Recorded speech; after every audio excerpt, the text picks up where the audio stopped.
Hello everybody, my name is Master Koper and welcome back. Today I would like to talk about the invocation and evocation of spirits. Rather than actually telling you how to do it, I'm just gonna give you the ups and downs of each one. If you're interested in contacting spirits, you may do so at your own risk. I will not be responsible. I will not give you the information how to do it. You can go and do the research on by yourself. I'm just gonna tell you the ups and downs of the two types. So, yet again, I'll be reading from this. You're gonna be seeing that book a lot. I wrote, as I said, I don't know if you've seen the other video yet, but I've got 3 of these already, and they're all just filled with information. See, endless amounts of pages just writing. So I'll be rather than having to make free for it all the time, I prefer to just come back and read it. It makes it a bit more fluent. I know I do not engage in it as much when I read it, but some videos it's just nice. It makes it easier. So evocation and evocation, right?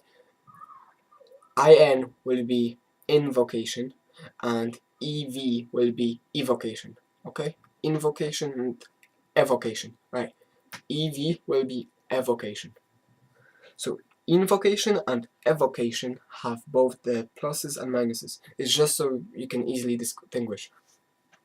Invocation is considered to be the easier of the two because it is easier to do, but it requires a lot more work after because you have all of the spirit's energy, or a certain amount, kept within your body, and you need to be able to maintain that energy, or else things like possession will happen. You need to be in control, you need to know exactly what you're doing. At the same time, it's much easier to draw the energy of a spirit into you rather than creating something external. So now this is the evocation, the one starting with E. It is when one keeps a spirit external of one's body, having to create a space in which the spirit can be kept. Most of the time a magic circle has to be cast, and then the spirit can appear and remain within it. A lot of energy is required to keep this circle. Right. Here, this one is, I find that it's a lot harder to do.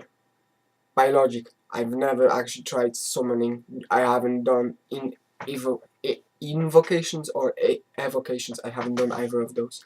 This is the information I've gathered just. I'm the so-called armchair theorist right now. Theorist magician. So, I have had a lot of practice with magic, but not just particularly in this bit. Um, I would say evocation would be harder, plus more dangerous per se for everybody rather than just yourself.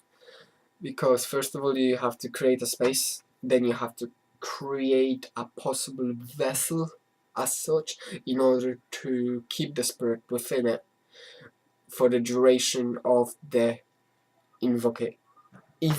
evocation, and then you need to be able, if anything goes wrong, that spirit gets released into the world, which you do not want that to happen.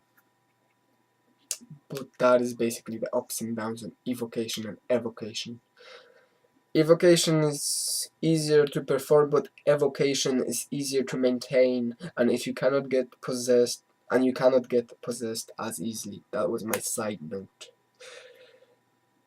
I do not recall doing evocations and evocations, but that apparently was my side note for this from somewhere. Maybe I've done it, maybe I haven't. This is why I keep writing. Our memories are not flawless. We forget things.